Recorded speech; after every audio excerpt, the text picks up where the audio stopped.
Ясин елі. Бұл Құрамда Ясин деген сүре бар. Меккеде түскен 83 аяттық сүре. Яғни бұл қисса Ясин сүресінде баяндалған, Ясин елі деген. Алла Тағала Ясин сүресінде Estaizu billah وَضْرِبْ لَهُمْ مَثَلًا أَصْحَابَ الْقَرْيَةِ إِذْ جَاءَهَا الْمُرْسَلُونَ. Ей Мұхаммед саллаллаху алейхи вассалам, оларға елшілер келген елді мысалға көрсет деген. Тарихшылардың көбі оны Шамның, яғни осы Ясин елінің Шамның солтүстігіндегі Антакия елді мекені болған деп айтады. Алла Тағала оларға екі елші жібергендігін айтады. Тіпті үшу. Неге Құран аятында айтқанда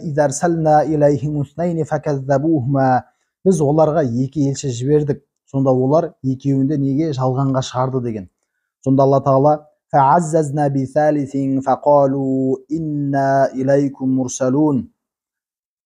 сонда үшінші бір елшімен қуаттадық деген. Елшілер біз сендерге елшіміз деді деп айтқан. Яғни оларға бір уақытта үш пайғамбар келген Ясин еліне. Тарихшылар олардың есімдерін Садуқ және Шалум есімді пайғамбарлар еді деп көрсеткен. Енді анығы Аллаға мәлім. Ол пайғамбарлар елдерін Аллаға ғана шақыртып ескерткен. Сонда періштелер айтады, пайғамбарлар айтады, Раббымыз біледі, расында сендерге елшіміз, бізге ашық түрде жалғастыру ғана міндет деген.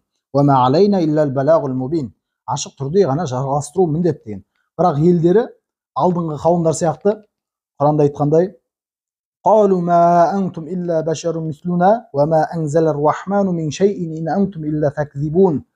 сендер бар болғаны біз тәрізді адамсыңдар деген. Сендерге ар-Рахман еш нәрсе жіберген жоқ. Яғни Алла Тағала сендерге еш нәрсе жіберген жоқ. Өздерің мүлде өтірік айтасыңдар деп үш елшінде жалғанға шығарған. Әлгі пайғамбарлар шақыруды жалғастырғанмен олар қарсылықтарынан танбайды, қарсылықтарын жасай береді. Тіпті күшейіп шиеленісе түседі. Сонда олардың сөзі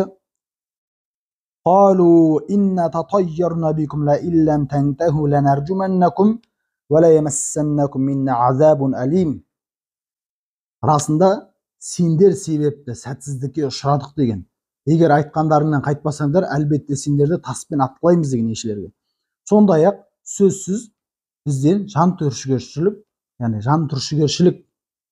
түршігерлік қинау көресіңдер деген. Сонда елшілер оларға жауап берді, не деп?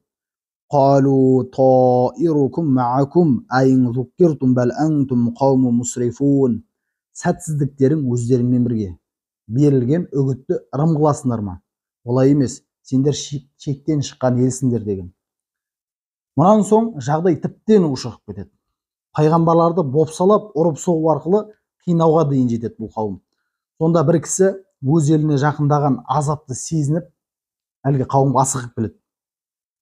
Енді тарихшылар ол кісіні Хабиб ән-Наджар деген кісі деп көрсеткен. Құран аятына баяндағандай, وَجَاءَ مِنْ أَقْصَى الْمَدِينَةِ رَجُلٌ يَسْعَى قَالَ يَا قَوْمِ اتَّبِعُوا الْمُرْسَلِينَ. Қала шетінен біреу жүгіріп келді дейді. Яғни тарихшылар көрсеткенде кім еді ол? Хабиб ән-Наджар деген кісі. وَجَاءَ مِنْ أَقْصَى الْمَدِينَةِ رَجُلٌ يَسْعَى. Бір кісі жүгіріп келді қала шетінен. قَالُوا يَا قَوْمِ اتَّبِعُوا الْمُرْسَلِينَ. Ей қауымым, мына елшілерге еріңдер. اتَّبِعُوا مَا لَا يَسْأَلُكُمْ أَجْرًا وَهُمْ مُهْتَدُونَ. Иттабиу, еріңдер. Кімге? Ла ясалукум аджра ва хум мухтадун.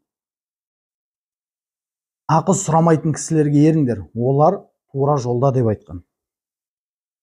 Ва ма ли ла а'буду аллази фатарани ва илайхи туржаун. Мағынасында өзімді жаратқанға неге құлшылық қылмаймын деп бастайды.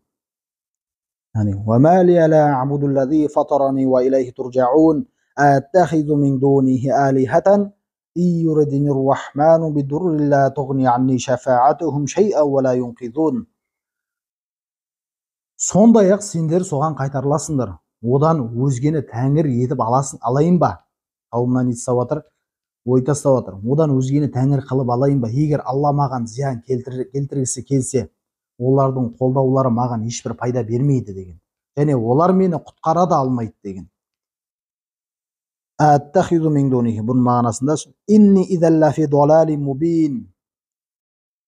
Егер осылай істесем, сөз жоқ, онда мен анық адасуда боламын деген. Яғни Аллаға қарсы келсем не боламын? Сөзсіз анық адасуда боламын деген.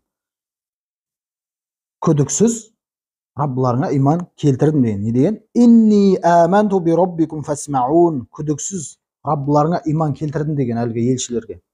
Енді маған құлақ салыңдар деп айтады қауымына. Би роббикум фасмаун, тыңдаңдар. Қила дхулил жанна. Бұл аятты айтпай бұрын елі оны осы нәрсені айтқан кезде не істеді? Елі оны тепкілеп жаншып өлтірген. Ибн Аббас, Алла әкесі екеуіне разы болсын, олар оны жаныштап тіпті кеңірдегін сыртқа шығарып жіберген деген. Алла Тағала оған сол кезде қила дхулил жанна, жәннатқа кір делінді дейді. Ол сол сәтте жәннатқа кірген өлгенше, және ондағы бақытты өмірді көрген кезде былай деп айтқан. Қала я лайта қауми я'ламун. Шіркін-ай, менің қауым білсе ғой, әттең Раббымның мені кешіріп ардақтылардан еткенін елім білген болса еді деп. Бима ғафарали Рабби ваджалани минал мукрамин.